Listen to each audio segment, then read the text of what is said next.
네, 오늘 보실 말씀은 다니엘서 4장에서 37절까지의 말씀, 봉독은 34절에서 37절까지 봉독하도록 하겠습니다. 오늘 보실 말씀 다니엘서 4장 1절에서 37절, 봉독은 34절에서 37절까지 말씀 함께 봉독하도록 하겠습니다. 그 기한이 참에 나 느부갓네살이 하늘을 우러러 보았더니 내 총명이 다시 내게로 돌아온지라. 이에 내가 지극히 높으신 이에게 감사하며 영생하시는 이를 찬양하고 경배하였나니 그 권세는 영원한 권세요 그 나라는 대대에 이르리로다.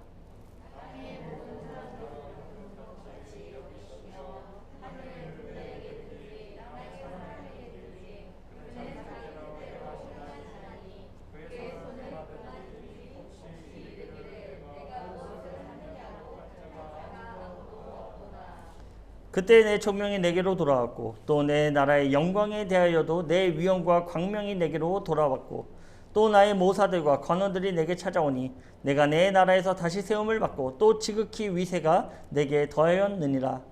그러므로 지금 나 느부갓네살은 하늘의 왕을 찬양하며 찬송하며 경배하노니 그의 일이 다 진실하고 그의 행하심이 의로우시며 교만하게 하는 자를 그가 능히 낮추십니다. 아멘. 아멘. 교만은 결국 패망, 그 두 번째 시간으로 함께 말씀을 나누려고 합니다. 그 4장 전체에 흐르는 고백은 교만했던 나 느부갓네살이 어떻게 겸손해졌는가에 대한 고백입니다. 이것은 이 세상의 교만은 결국 끝이 나고 만다라는 것이죠. 저번 주에도 나눴지만 시간의 시작이 시작된 것처럼 그 시간의 끝은 우리에게 반드시 온다라는 것입니다. 시간으로 봤을 때는 카이로스의 시간과 크로노스의 시간이 있습니다. 지극히 인간적인 시간이 있는 반면 하나님이 주관하시는 시간이 있다라는 것이죠. 우리 인간들은 죄악으로 말미암아 시간을, 제가 저번 주에도 예를 들었듯이 세월을 직격탄으로 맞습니다. 그런데 하나님의 시간은 우리가 생각하는 그런 시간이 아니다라는 것이죠. 그래서 하나님의 시간 가운데서 우리는 이것을 예언의 말씀으로 보고 있지만 하나님의 시간 가운데에선 이미 이루어진 사건입니다. 하나님은 우리처럼 시간을 기다리시는 분이 아니에요. 그 시간 가운데 영향을 받는 분이 절대로 아닙니다. 그 시간을 주관하시는 분이 하나님이시라는 거예요. 그래서 우리가 보면 아니 사단들은 이렇게 분명히 드러난 사건 가운데 왜 시대 말에 하나님을 대적하는가라고 의심을 볼 수 있어요. 아니 뻔한 질거를 뻔히 알면서 왜 하나님께 대들지? 라고 볼 수 있어요. 그런데 이 사건은 어떤 시간이다? 어떤 사건이다? 하나님 시간 안에서 이미 이루어진 사건이라는 거예요. 이미 이루어진 사건이고 우리는 시간의 영향을 받기 때문에 아직 그 사건의 마무리까지는 가지 못하고 있다는 것이죠. 즉 시간이라는 것은 크로노스의 시간, 세상적인 시간은 시작이 있는 것처럼 죄악이 들어와서 시간이 들어온 것처럼 시작이 있는 것처럼 결말이 있다는 거예요. 반드시 마지막, 그 시간의 마지막이 우리에게 있다는 것입니다. 그 시간의 마지막엔 이 세상의 모든 교만, 모든 위세, 모든 권세는 끝나고 만다라는 거예요. 바로 우리가 바라보는 이 바벨론 같은 이 성읍, 이 나라들이 결국에는 그 시간의 끝, 교만의 끝이 우리에게 오고 만다라는 것입니다. 우리가 이것을 반드시 기억해야 될 것입니다. 느부갓네살은 두 번의 꿈을 꾸게 됐는데 하나는 2장의 신상에 대한 꿈이죠. 오늘 본문인 4장의 꿈은 땅 중앙의 큰 나무 꿈입니다. 땅 중앙이라는 것은요, 온 세계에 대한 이 바벨론이 중심인 것과 큰 나무는 누굴 나타내냐면 바로 느부갓네살 왕을 나타내고 있는 것입니다. 세상의 권세, 세상의 나라들, 세상의 권세들이 바로 이것에 비유된다 할 수 있겠죠. 이 두 꿈의 공통점이 있는데 그것은 바로 세상의 교만은 완전히 끝나고 그 끝의 시점이 반드시 있다는 것입니다. 우리가 역사를 되돌아보면 영원한 제국은 없습니다. 우리가 구약에 이렇게 말씀을 나누고 있지만요. 아시리아라는 나라가 굉장히 득세했어요. 근데 그 나라도 바벨론으로 인해 멸망하고 말았습니다. 그리고 바벨론이란 나라도 조금 이따 보면은 메데아와 바사에게 또 멸망당하고 페르시아에게 멸망당하고 마는 것입니다. 그리고 이 페르시아 역시도 알렉산더에 의해 그 헬라 제국으로 인해 멸망하고 또 헬라 제국이 영원할 것 같지만 또 로마 제국으로 무너지고 마는. 그렇다고 해서 로마 제국은 또 영원합니까? 로마 제국도 끝이 있어요. 오스만 제국이 그러면 득세할 것 같습니까? 오스만 제국도 끝이 납니다. 몽골 제국도 위험이 대단했죠. 근데 그 몽골 제국 역시도 멸망하고 말았다라는 것이죠. 즉 역사상으로 봤을 때 영원한 패권을 가진 나라는 없다라는 거예요. 항상 그 끝이 있다는 것입니다. 지금 미국의 바이든은 어떨까요? 계속 될까요? 바이든 대통령은 계속 대통령이 될 수 있을까요? 뭐 연임 정도는 할 수 있겠죠. 만약에 국민들이 원하면 미국 법이 그러니까. 그런데 영원히 대통령 할 수 없는 거예요. 그렇다면 시진핑은 영원할까요? 중국의 시진핑. 지금 뭐 대단하죠? 시진핑의 권력, 그 독재가 대단합니다. 제 얘기를 들어봤는데 중국은 지금 카메라가 인구수보다 많대요. 그래서 신호등을 건널 때라든지, 워낙 인구가 많잖아요. 그래서 30년 전 사건들이 요즘 해결이 된답니다. 왜냐면 안면인식이 다 돼가지고 신호등을 건너든지 화장실을 가든지 어디 길을 건너든지 전체에 카메라가 있으니까 이 안면인식이 그 중국에는 기술이 있어가지고 그 빅브라더로 중앙통제가 굉장히 강해졌다 그래요. 그래서 요즘에 뉴스를 보면 30년 전 절도 사건, 30년 전에 살인 사건을 일으킨 사람들이 길 가다가 잡히고 그런 일들이 지금 일어나요. 그게 중앙 집권. 그래서 시진핑에 대해서 조금만 잘못 얘기하면 어떻게 됩니까, 요즘에? 우리가 뉴스 보면 알잖아요. 기자들 막 끌려가고 행방불명되고 뭐 비리 파헤친 사람들은 뭐 소리 소문 없이 없어지고 말 한번 잘못. 마원 회장이라고 혹시 아세요? 알리바바의 마원 회장. 대단하죠? 그 사람이 전당대회에서 그 은행권, 그 금융권을 갖다가 중국의 금융권은 마치 전당포와 같다. 이 한마디 한 것 때문에 모든 상장도 폐지되고요. 미국 상장되는 거 폐지되고 한 2달 동안 얼굴을 볼 수 없었죠. 중국은 그 시진핑의 이 독재 권력이 굉장합니다. 그러나 이 시진핑 역시도 영원하진 못하다는 거예요. 그렇다면 푸틴은 영원할까요? 푸틴도 역시 영원하지 않다라는 것입니다. 결국 이 세상에 영원한 것은 아무것도 없어요. 그렇기 때문에 우리는 교만해서는 안 된다라는 거예요. 그렇기 때문에 우리는 겸손해야 된다라는 것입니다. 그러나 분명한 영원한 나라는 있어요. 그 나라는 어떤 나라입니까? 바로 예수 그리스도가 통치하시는, 바로 하나님이 통치하시며 이끌어 주신 그 나라. 그러나 우리가 그 나라에 소망을 둬야 될 것은 지금은 권력으로 힘이 집중되어져서 억울한 일을 많이 당하게 됩니다. 그러나 그때에는 하나님께서 정의와 공평으로 다스리시며 정의와 공의로서 우리를 이끌어 주시기 때문에 전혀 두려워할 세상이 아니다라는 것이죠. 아멘.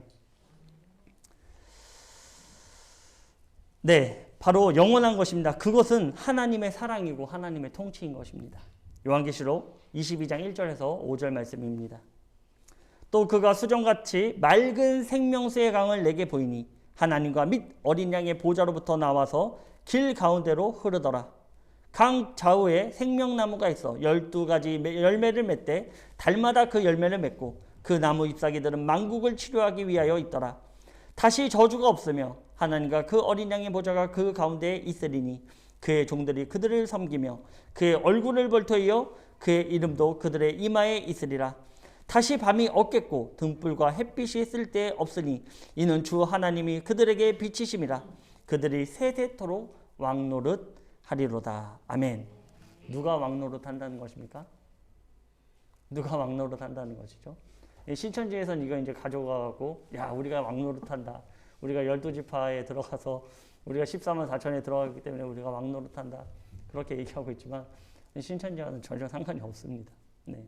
하나님께서 세워주신, 하나님께서 붙잡아주신, 예수 그리스도 나의 구주로 고백되는 우리 모두들을 하나님께서 왕같이 세워주시고 세세토록 통치하는 그런 왕권을 우리에게 허락해 주신다는 거예요. 그래서 말씀하시죠. 너희는 왕같은 제사장이요 그의 소유된 나라고 백성이라는 사실입니다. 하나님이 왕이시니까, 우리 아버지가 왕이면 자녀는 자연히 뭡니까? 당연하게 왕이죠. 아버지가 왕이니까. 그런 왕 같은 제사장, 그런 정체성을 가지시기를 주님의 이름으로 축원드립니다. 하나님의 공평과 정의로 다스리는 그곳에서 세세토록 왕노릇하는 것을 소망하고 또 주님을 바라봐야 됩니다. 오늘은 느부갓네살의 두 번째 꿈을 통해 세상의 교만의 권세가 어떻게 낮아지고 또 그 권세의 주체가 누구신지를 말씀하고 계십니다. 4장 1절에서 3절은 풀무불 사건의 연장으로도 볼 수 있지만 1인 시점에서 전개되는 것으로 봐서는 바로 4장의 전체의 결과로 보시는 것이 맞을 듯합니다. 다른 말로 하면 지금 느부갓네살이 독백을 하는 거거든요. 자신이 하나님을 어떻게 찬양하게 됐는지, 왜 전국 방방곡곡으로 모든 백성과 모든 족속과 모든 방언으로 하나님을 알리는 조서를 내리는지, 이것에 대한 그 이유, 그 결과, 내가 왜 이런 결과를 나에게 맞이하게 되었는가를 먼저 얘기하고, 그리고 4장에 내가 이렇게 된 계기들, 어떤 계기를 통해서 내가 이런 고백을 하게 되었는가를 우리에게 보여주고 있는 것이죠. 즉 느부갓네살은 꿈을 통해 이루어진 사건을 겪고 나서 만물의 창조자, 보존자, 통치자가 누구신지를 알게 되었고 또 그것을 온 사방에 전했다는 것입니다. 느부갓네살의 고백이 무엇입니까? 바로 영원한 나라는 나의 나라가 아닌 하나님의 나라라는 것입니다. 이것은 마지막 때 이루어질 고백입니다. 하박국 2장 12절에서 14절입니다. 피로 성읍을 건설하며 불의로 성을 건축하는 자에게 화 있을진저 민족들이 불탈 것으로 수고하는 것과 나라들이 헛된 일로 피곤하게 되는 것이 만군의 여호와께로 말미암이 아니냐. 이는 물이 바다를 덮음같이 여호와의 영광을 인정하는 것이 세상에 가득함이더라. 아멘. 바로 지금 느부갓네살의 4장 1절에서 3절까지의 그 고백이 무엇입니까? 세계 모든 민족이 하나님을 인정하라는 것입니다. 지금 그 내용을 하박국에 남아있는 물이 바다를 덮음같이 여호와를 인정하는 것이 온 세상 가운데 가득할 것이다. 그 모든 환난과 그 모든 어려움을 겪고 나서 결국에는 만민이 하나님을 보게 될 것이고 그동안 억울하고 짓눌렸던 우리가 하나님 앞에 보좌에서 세세토록 왕노릇하는 그 결과를 맞이하고 말 것이다 라는 말씀의 연장선으로 우리가 볼 수 있겠죠. 세상 끝에는 하나님의 영광을 모든 사람이 볼 것이요 살아계신 하나님을 인정하는 것이 온 땅에 가득할 것입니다. 이것은 마치 느부갓네살이 모든 백성들과 나라들과 각 언어를 말하는 자들에게 조서를 내리는 것과 같을 것입니다. 그래서 제가 이 다니엘서는 마지막 때에 대한 기록을 담고 있다. 그래서 하나님께서는 다니엘서를 마지막 때까지 봉인해라. 왜냐하면 그 전까지는 사람이 잘 알지 못하기 때문이에요. 이 내용을 들어도 무슨 내용인지, 사람들이 빨리 왕래하고 지식이 더한다, 무슨 말인지 알 턱이 없습니다. 그래서 마지막 때까지 이 말씀을 봉인해라 라고 한 것이죠. 그러나 마지막 때가 되면 반대로 이 말씀이 어떻게 된다는 것입니까? 우리에게 자연스럽게 풀어진다라는 거예요. 자연스럽게 이해되어진다라는 것입니다. 이것을 믿으시기 바랍니다. 아멘. 바로 이러한 고백을 하게 된 사건을 느부갓네살은 4절부터 들려줍니다. 본문 4절에서 5절입니다. 나 느부갓네살이 내 집에 편히 있으며 내 궁에서 평강할 때 한 꿈을 꾸고 그로 말미암아 두려워하였으니 곧 내 침상에서 생각하는 것과 머릿속으로 받은 환상으로 말미암아 번민하였노라. 지금 이제 이런 고백을 하게 된 계기에 대해서 이제 시작되는 거예요. 내가 어떤 때입니까? 편히 또 평강할 때 있는데 한 꿈을 꾸게 됐다라는 거예요. 한 환상을 보게 됐다라는 거예요. 그것으로 말미암아 지금 번민할 게 아무것도 없습니다. 두려워할 게 아무것도 없어요. 너무 평강스럽습니다. 너무 안전하고 너무 번영합니다.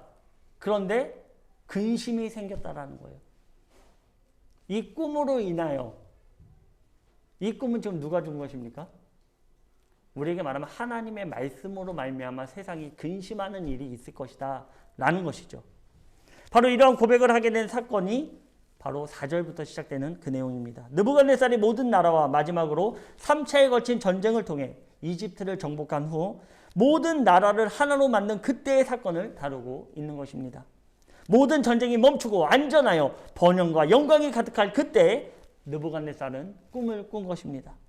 이 본문은 지난주에도 함께 본 데살로니가 5장 3절의 말씀을 떠오르게 하죠. 다시 한번 볼까요?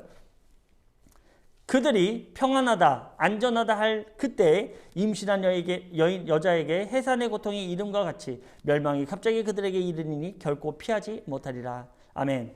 자, 우리가 바로 전 다니엘서 4장 말씀 잠깐 볼까요? 네.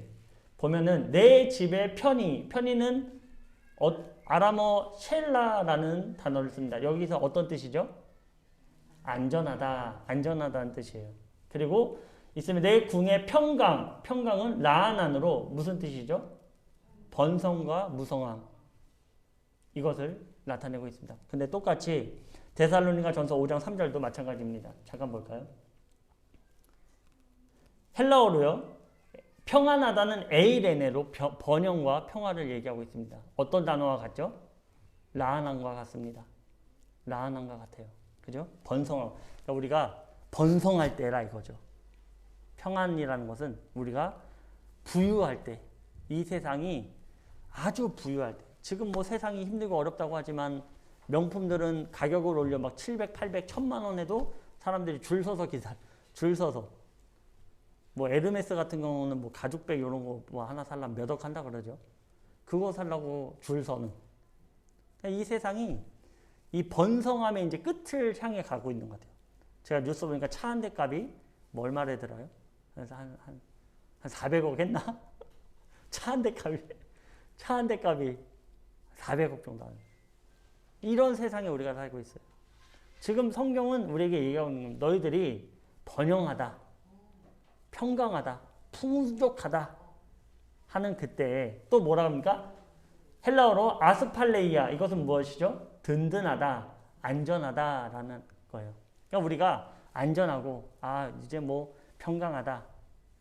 이때 제가 저번 주에 나눴듯이 바로 평화 조약에 맺어지는 그때가 안전하다, 평안하다, 번성하다, 부유하고 안전하고 편안하고 전혀 두려움이 없는 그때에 하나님의 심판이 우리에게 갑자기 임한다는 것입니다.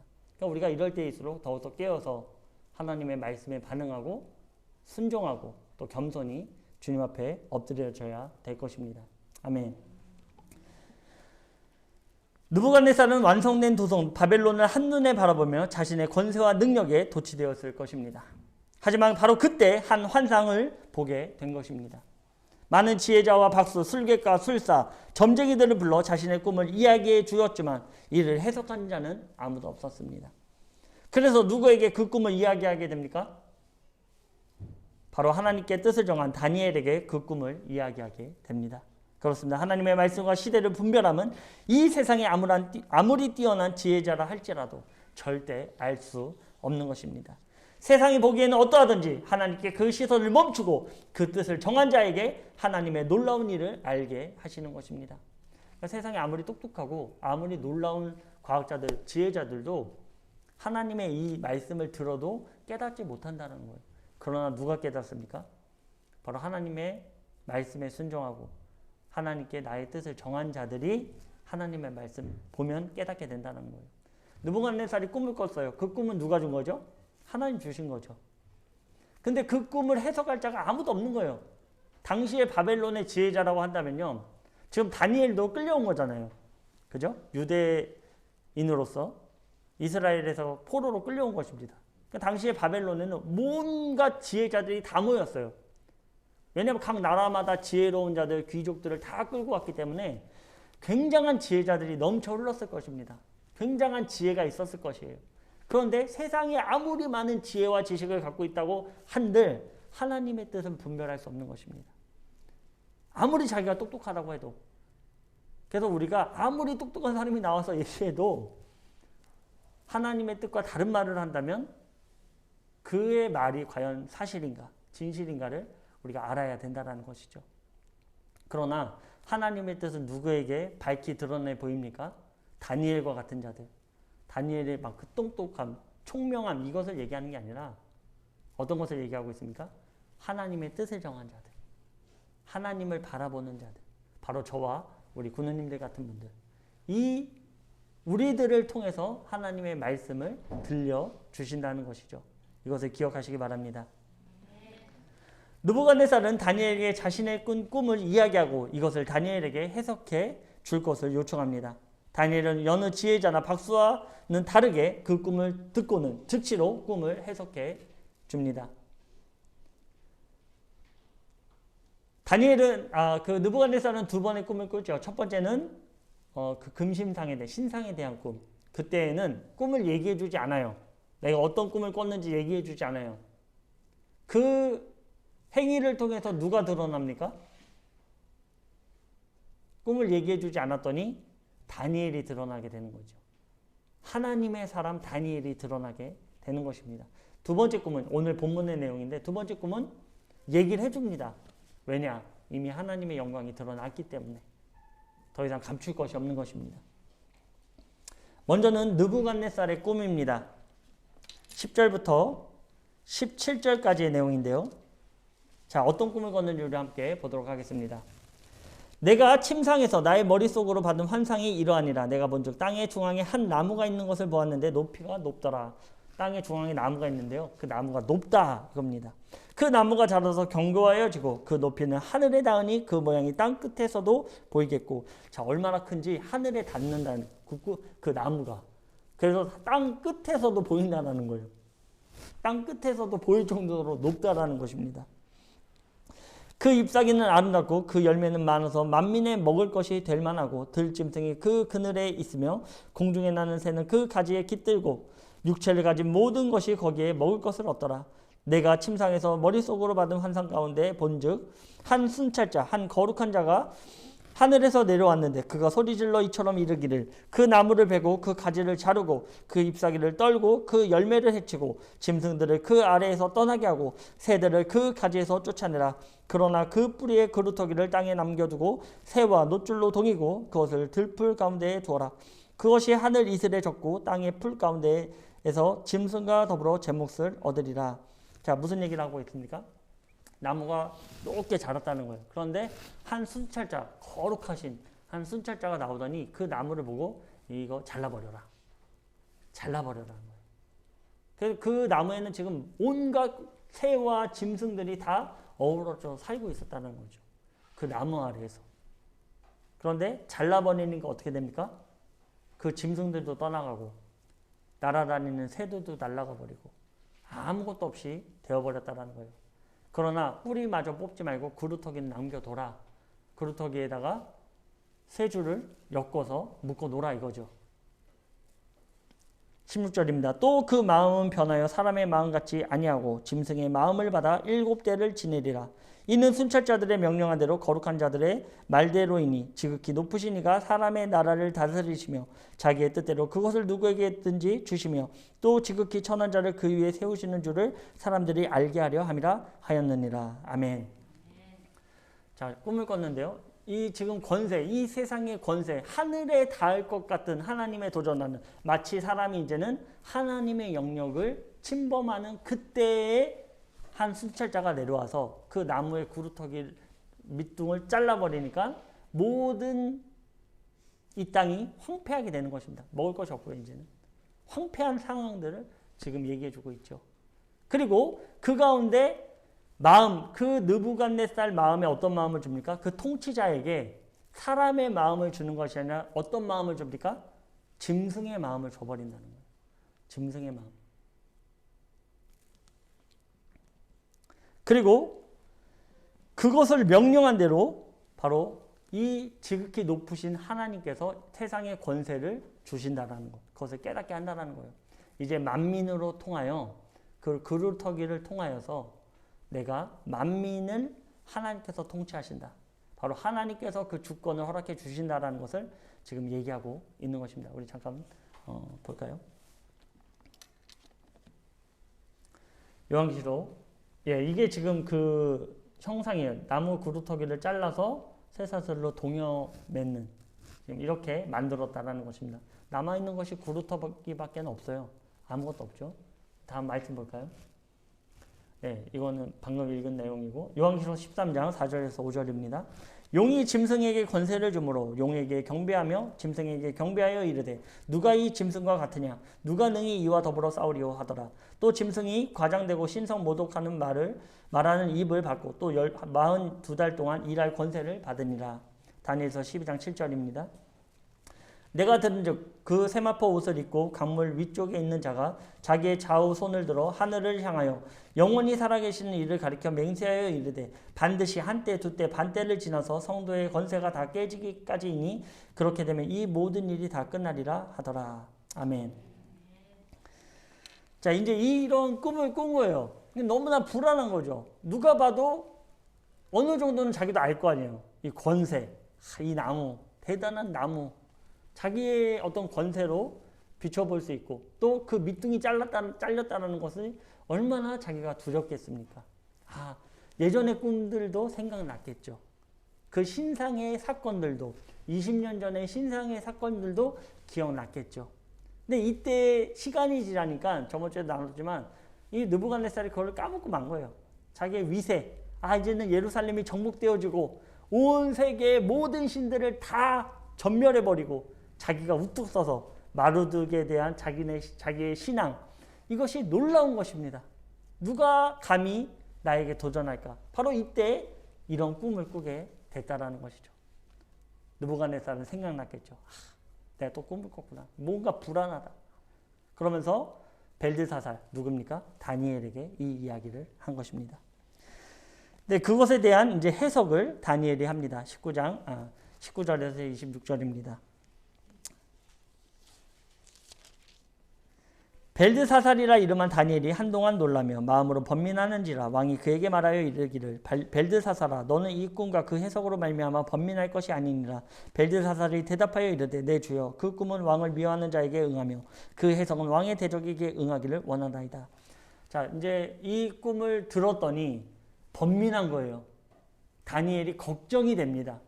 한 시간을 말을 못하는 거예요. 이 꿈을 듣고 말을 못합니다. 그러면서 느부갓네살이 얘기하는 것이죠. 얘기해라.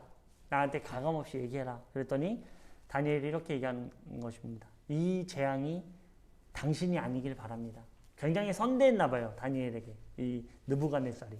그래서 느부갓네살에게 정말 충신이죠.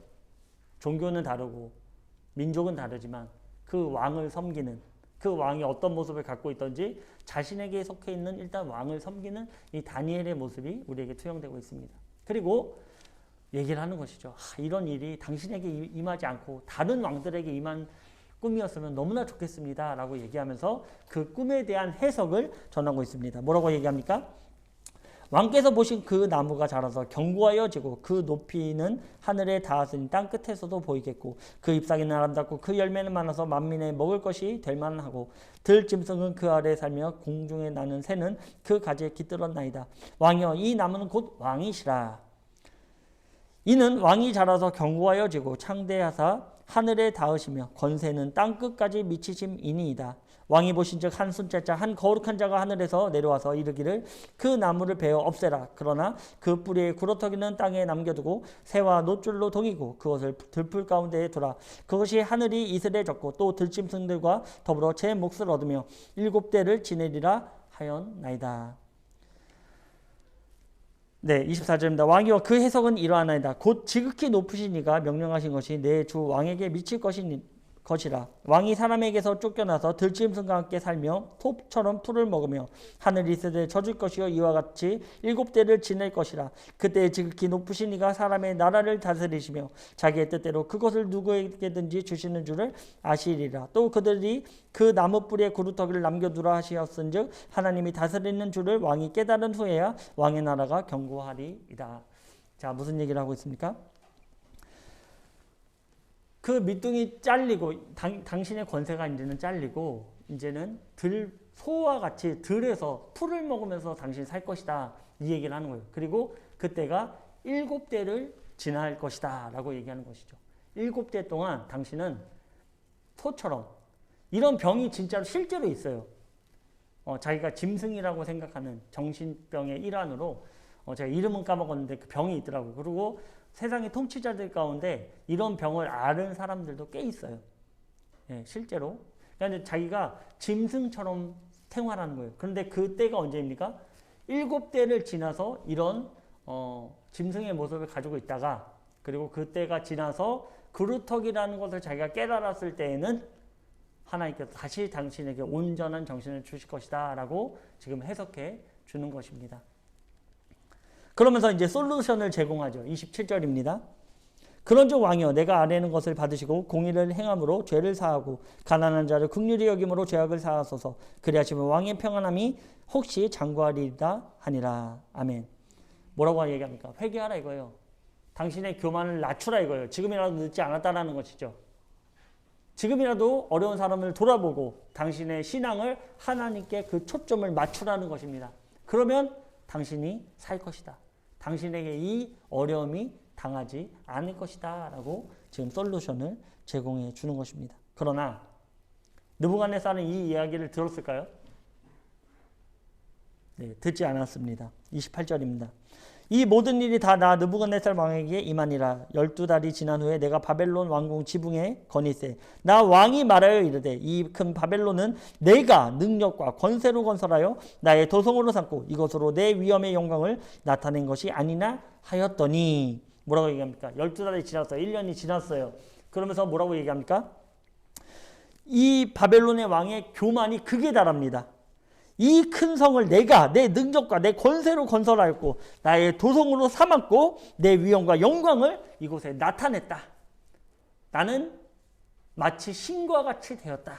지금 이 얘기를 말하는 그때에 31절에 이 말이 아직도 나 왕의 입에 있을 때에 하늘에서 소리가 내려 이르되 느부갓네살 왕아 내가 말하노니 나라의 왕위가 내게서 떠났느니라. 내가 사람에게서 쫓겨나서 들짐승과 함께 살면서 소처럼 풀을 먹을 것이요 이와 같이 7대를 지나서 지극히 높으신 이가 사람의 나라를 다스리시며 자기의 뜻대로 그것을 누구에게든지 주시는 줄을 알기까지 이르리라 하더라.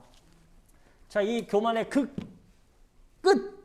교만의 완전한 끝에 이르러서 하나님께서 느부갓네살 이 세상의 왕을 친다라는 것입니다. 치고 이 왕이 7대를 지나면서 소처럼 짐승과 같이 되어버린다는 거예요. 짐승처럼 되어버린다는 거예요. 이 짐승이란 말이 나오면 요한계시록과 연관을 안 해볼 수가 없습니다. 이제 사람의 마음이 아니다라는 것이죠. 짐승의 마음입니다. 그래서 일부 학자들은 여기를 이제 7대를 때라고 하면 보통 1년으로 볼 때가 굉장히 많아요.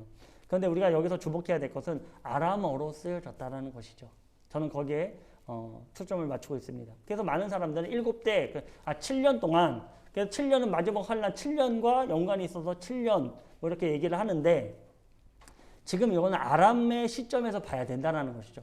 아람은요, 다른 말로 하면 이 바벨론은요, 한 때와 두 때를 어떻게 나누냐면 계절별로 나눕니다. 그래서 이들한테는 1년이 두 계절밖에 없어요. 여름과 겨울. 두 계절밖에 없습니다. 그래서 한 때, 두 때, 세 때, 네 때, 다섯 때, 여섯, 7대는 3.5년을 다 가리키고 있다는 것이죠. 3년 반을 나타내고 있다는 것입니다. 요한계시록에도요. 3년 반, 한 때, 두 때, 반 때 동안 1260일 동안 짐승이 다스리는 그때에 대해서 얘기하고 있습니다. 사람이 다스리는 시대가 아니다라는 거죠.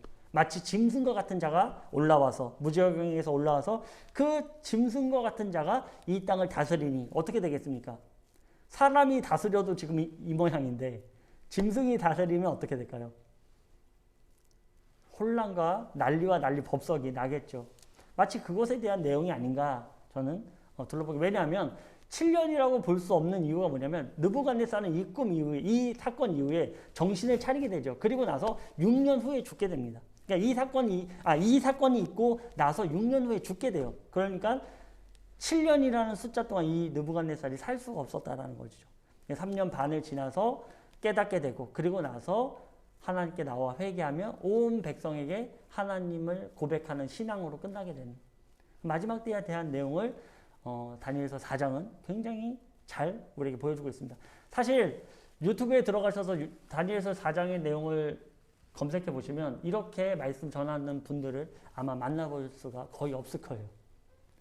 거의 없습니다. 왜냐하면 그때까지 잘 드러내 있지 않기 때문이에요. 최근까지도.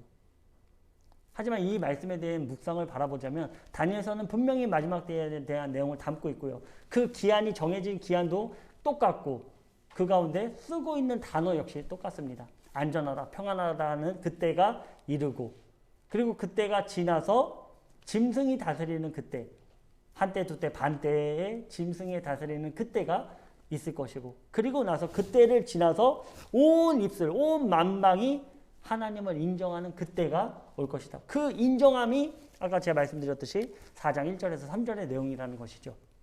아멘. 좀 어렵죠. 너무 어려우신 것 같아요. 그래서 거의 대부분이 조시는 것 같은데 분명히 잘 알아야 됩니다. 잘 알고 묵상하시기를 주님의 이름으로 축원드립니다. 자, 결국 꿈처럼 이루어집니다. 33절입니다. 바로 그때 이 일이 나 느부갓네살에게 응함으로 내가 사람에게서 쫓겨나서 소처럼 풀을 먹으며 몸이 하늘 이슬해졌고 머리털이 독수리 털과 같이 자랐고 손톱은 새 발톱과 같이 되었더라. 짐승과 같이 되어버렸다라는 것이죠. 뭐 씻지도 않고 풀 뜯어먹고. 저는 용한 것이 이 느부갓네살을 어디 귀양시키거나 어디 가둬놓지 않은 게 대단한 것 같아요. 바벨론. 짧게는 3년 반, 뭐 일반 학자들이 얘기하는 7년이라고 봤을 때 왕이 미쳤는데 가만히 놔두겠습니까? 나라가 돌아갈 리가 없잖아요. 그렇죠? 그런데도 살려뒀다라는 것이죠. 하나님의 은혜임을 믿습니다. 네, 34절입니다. 그러고 나서 이제 기한이 차는 내용들, 그 7대를 지나서의 기한, 하나님께서는 항상 기한을 정해놓으세요. 끝이 있습니다. 영원하지 않아요. 코로나요? 영원하지 않습니다. 지금 유럽 국가들은 엔데믹으로 바뀌는 상황이죠. 혹시 아십니까? 팬데믹에서 지금 엔데믹으로 바뀌고 있어요. 뭔 얘기냐면 이제 코로나가 독감과 같이 될 것이다. 그러니까는 당연히 독감이니까 감염 수가 늘어날 수밖에 없는 거예요. 오미크론이 이제 엔데믹으로 가는 발판에 있어서 그래서 지금 서방 국가들은 백신 패스라든지 백신 강제하다든지 이걸 다 철회했습니다. 다 철회했어요. 제가 얘기하는 게 아니고 뉴스 보시면 다 나와 있습니다. 유럽 국가에서는요, 백신 패스 다 철회했어요. 그런 필요 없다. 왜? 이제 독감의 일종으로 바뀔 거니까. 이제 엔데믹으로, 독감의 일종으로 변화되는 과정이기 때문에 방역 패스로는 도저히 이걸 막아낼 수 없다라는 거예요. 막아낼 수 없다는 거예요. 그래서 독감과 같이 1년에 한 번 주사 맞는 걸로 바꿔야 된다. 그 얘기를 지금 뉴스에서 계속 하고 있는 것이죠. 그러면서 이제 왜 우리나라는 아직도 이 모양이냐, 접종률이 90%가 넘는데 왜 우리나라는 아직도 방역 패스 하고 있냐, 이런 내용들이 댓글에 계속 달리고 있습니다. 결국 코로나도 끝이 있다라는 거예요. 모든 것은 끝이 나고 맙니다. 자, 기한이 찹니다. 34절입니다. 나 느부갓네살이 하늘을 우러러 보았더니 내 총명이 다시 내게로 돌아온지라. 이에 내가 지극히 높으신 이에게 감사하며 영생하시는 이를 찬양하고 경배하였나니 그 권세는 영원한 권세요 그 나라는 대대에 이르리로다. 아멘. 본정신이 돌아오고 하나님께서의 세우심, 자기에게 권세를 주심을 깨닫는 이 세상, 이 나라들, 이때 바로 하나님을 찬양하게 된다는 것입니다. 당신은 영원합니다. 나는 기한이 있고 나는 때가 있지만 당신의 나라는 영원합니다. 당신의 통치는 영원하고 우리를 다스림이 영원하십니다. 하나님은 경배받으실 만한 분이시오. 하나님은 칭송받을 만한 분이시오. 우리의 감사의 제목이십니다. 이방인인 느부갓네살, 교만의 끝판왕이었던 느부갓네살이 이런 고백을 하게 된다는 것이죠. 마지막 때 우리에게 주어지는 상, 예수 그리스도께서 이 땅에 다시 오시는 그때 만 입술은 이런 고백을 하겠죠. 주님만이 우리를 다스리시는 분이요, 마땅히 당신이 다스림이 우리에게 영원한 것입니다 라는 고백이 우리들에게 있을 것입니다. 아멘. 소망하시기 바랍니다.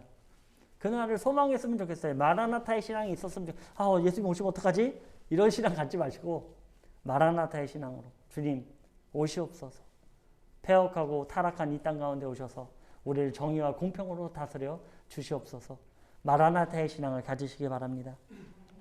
우리 함께 37절 함께 봉독하고 기도 드리겠습니다. 35절부터는 계속 하나님을 찬양한 내용이고 37절입니다. 그러므로 지금 나 느부갓네살은 하늘의 왕을 찬양하며 칭송하며 경배하노니 그의 일이 다 진실하고 그의 행하심이 의로우심으로 교만하게 행하는 자를 그가 능히 낮추심이라. 아멘. 마지막 때는 하나님께서 밝히 우리에게 보여주실 것입니다. 왜 그렇게 하셨는지, 왜 이런 환경을 우리에게 허락해 주셨는지 하나님께서 밝히 보여주실 것입니다. 그날을 소망하며 오늘도 하나님께 나의 뜻을 정하시기를 주님의 이름으로 축원드립니다. 기도드리겠습니다.